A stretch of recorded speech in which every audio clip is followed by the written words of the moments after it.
Thank you, ma'am.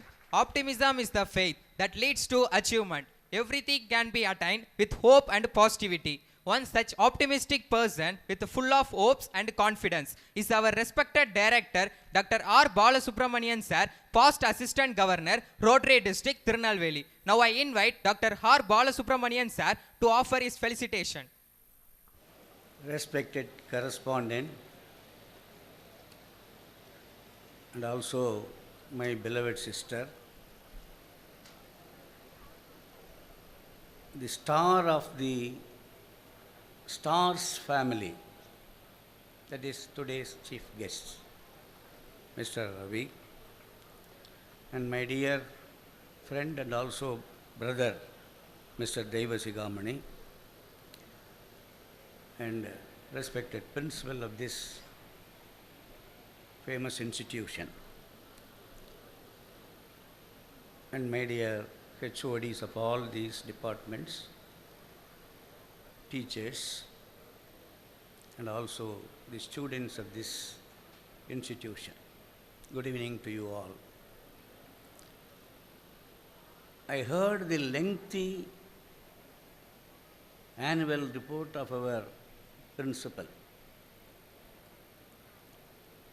I observed the faces of all the students and also the faculty members, but I feel nobody was bored. Why? Because I too feel very glad and proud to hear so many students and also so many teachers have participated in so many seminars, conferences, and also submitting so many papers, finding new theses to this world, and also getting appreciation from the different part of this technical education. We feel very glad. And especially, I want to insist again and again that I feel proud to hear most of the teachers have participated in this academic year in most of the seminars, and also this is a good sign for the improvement of intelligence, I feel. I want to insist something to the students, because teachers, they know very well, they are all experienced, and they know how to behave with the students, how to instruct the students, how to insist the students, how to extract from the students, how to execute all these things in this world. They know very well. My dear students, this is entirely a different type of world, the present set of world. You have immense opportunities in your fingertips. But at the same time, you have a lot of problems creations in your mind by concentrating upon something indifferent, something useless in this world.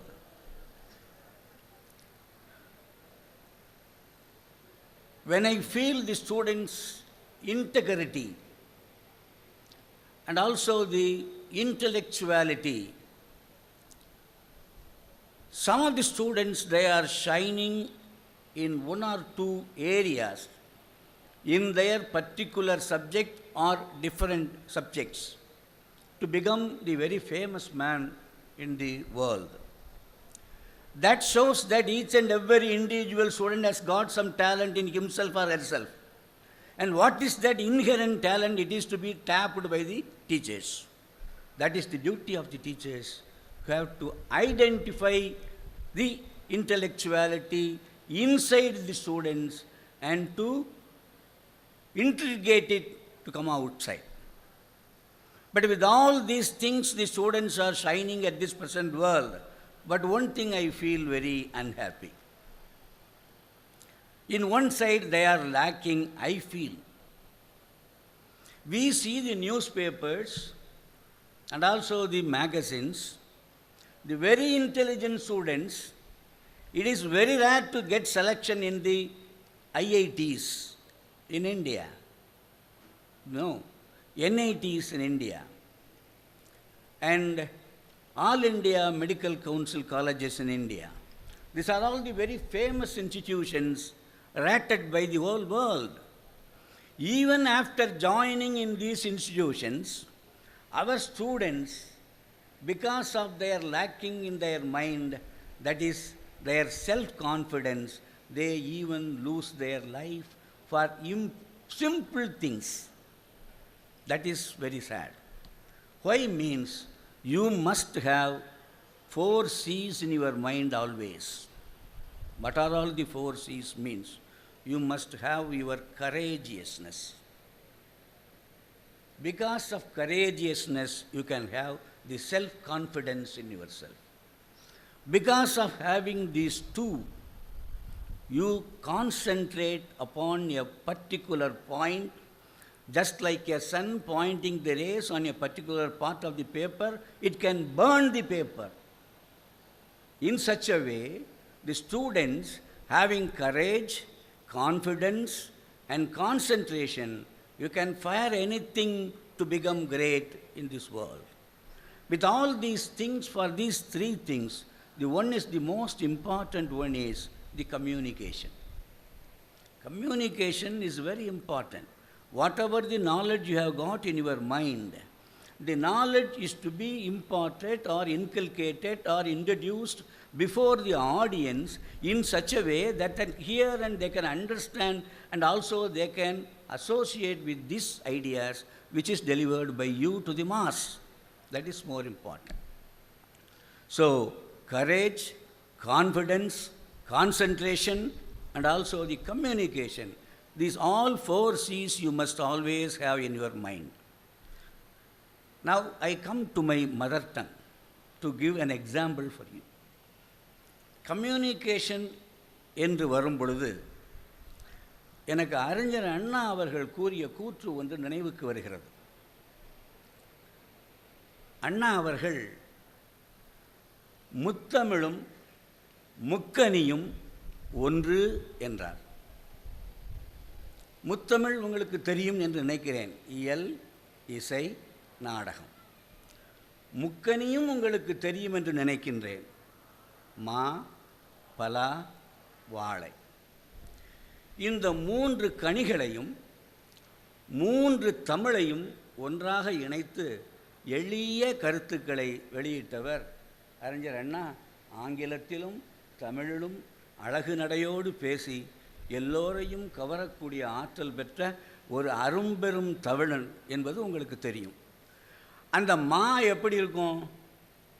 மாவில் பல வகை இருக்குது இல்லையா? ஒரே மாங்கனியில் ஒரு இடம் இனிக்கும், ஒரு இடம் புளிக்கும். அனுபவிச்சிருக்கீங்களா? ஒரே மாங்கனியில் கூட நன்றாக கனிந்திருக்கக்கூடிய ஒரு இடம் இனிக்கும். அந்த உள்ளே இருக்கிற கொட்டை பக்கத்துக்கு போக போக போக ஹார்டாக இருக்கும் பொழுது அது என்ன செய்யும்? சற்று புளிக்கும். இது மாவினுடைய இயல்பு. பலா பார்த்த உடனே யாருக்காவது சாப்பிடணும்னு ஆசை வருமா? வருமா? உள்ளே எட்டி பார்த்தா தான் வரும், வெளியே பார்த்தா முள் குத்தும். எவ்வளவு கஷ்டப்பட்டு அதை உரித்து கையில் எண்ணெயெல்லாம் தடவி சொலையாக பிழிந்தெடுத்து அதுக்கப்புறம் அதை 2ஆக பிரித்து உள்ளே உள்ள கொட்டையை எடுத்துட்டு அந்த கொட்டையை சுற்றி ஒரு வெள்ளையாக ஒரு லேயர் இருக்கும், அதையும் எடுத்தால் தான் என்ன செய்யும்? பலா இனிக்கும். என்ன புரியலையே தம்பி? பயமாக இருக்கா சொல்கிறது? பயம் ஒன்றும் இல்லையா? அடுத்தது என்னது? வாழைப்பழம். வாழைப்பழம்னு எனக்கு ஞாபகம் என்ன வரும்? 2 பழம் கொண்டு போனியா, அதில் ஒன்று இன்னொன்று எங்கே? அதை சொல்லலாம். வாழைப்பழம் உரிச்சா போதும், அப்படியே லபக்குன்னு உள்ளே போடலாம். சிலவங்க வாழைப்பழத்தை உரிக்காமலே சாப்பிடுவான். பார்த்திருக்கியா? உரிக்காமலே வாழைப்பழம் சாப்பிட்ற தமிழர்கள் நிறைய உண்டு உலகத்தில், தெரிஞ்சுக்கோ. வாழைப்பழம் அப்படியே சும்மா லட்டு மாதிரி, லட்டு திங்க வாரியா அப்படின்ற மாதிரி பழத்தை உரித்து அப்படியே வாயில் போட்டு சாப்பிடலாம். இதுக்கும் முத்தமிழுக்கும் என்ன சார் சம்பந்தம்? யோசிங்க சார். இயல் அதுதான் மா. பேச்சு, எழுத்து சாதாரணமாக. அதில் சில இடங்கள் இனிப்பாக இருக்கும், சில இடங்கள் சுவையாக இருக்கும். ஓரளவுக்கு அதை ரசிக்கலாம், சுவைக்கலாம், அதை புரிஞ்சு கொள்ளலாம். ரெண்டாவது இசை.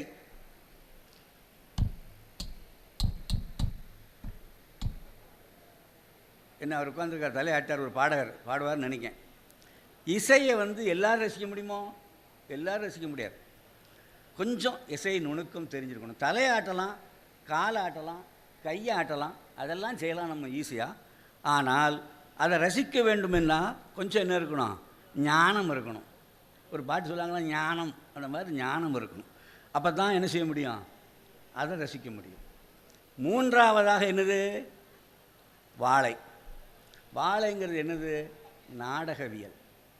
ஏழை எளியோர்க்கும், தமிழை அறிந்தோர்க்கும் அறியாதோர்க்கும், புரிந்தோர்க்கும் புரியாதோர்க்கும், சிறுவர்க்கும் பெரியோர்க்கும், நடுவில் உள்ள உங்களை மாதிரி ஆட்களுக்கும் நாடகத்தை போட்டு, எப்போதுமே ஆடியோ விஷுவல் தானே மோஸ்ட் இம்பார்ட்டன்ட்னு டீச்சர்ஸ் படிப்பீங்கள. Audio visual education is more impact and important to the students also. ஆகவே நாடகம் வாயிலாக பேச்சு, நடிப்பு எல்லாத்தையும் சேர்த்து கொடுக்கும்போது புரியாத புதிர்களெல்லாம் ஈஸியாக புரிந்துவிடும் என்று அறிஞர் அண்ணா அவர்கள் கூறி, இயல், இசை, நாடகமும் முக்கணிகளும் ஒன்று என்று கூறினார். ஆகவே கம்யூனிகேஷன் நம்ம எப்படி வெளிப்படுத்துகிறோமோ, எப்படி பேசுகிறோமோ மற்றவர்கிட்ட, நம்ம பேசக்கூடிய பேச்சினுடைய தொனி, உயர்வு, தாழ்வு, ஏற்றம், இறக்கம் இதெல்லாம் வச்சு பேசும் பொழுது தான் கேட்பவர்களுக்கு இனிமையாகவும் கேட்கக்கூடியதை புரிந்து கொள்ளத்தக்க வகையிலும் இருக்கும் என்பதை தெரிவித்துக் கொள்கிறேன். ஒன்றே மட்டும் 2 நிமிஷத்தில் முடிச்சிடுறேன். வாழ்க்கையில் படித்தால் மட்டும் போதுமா?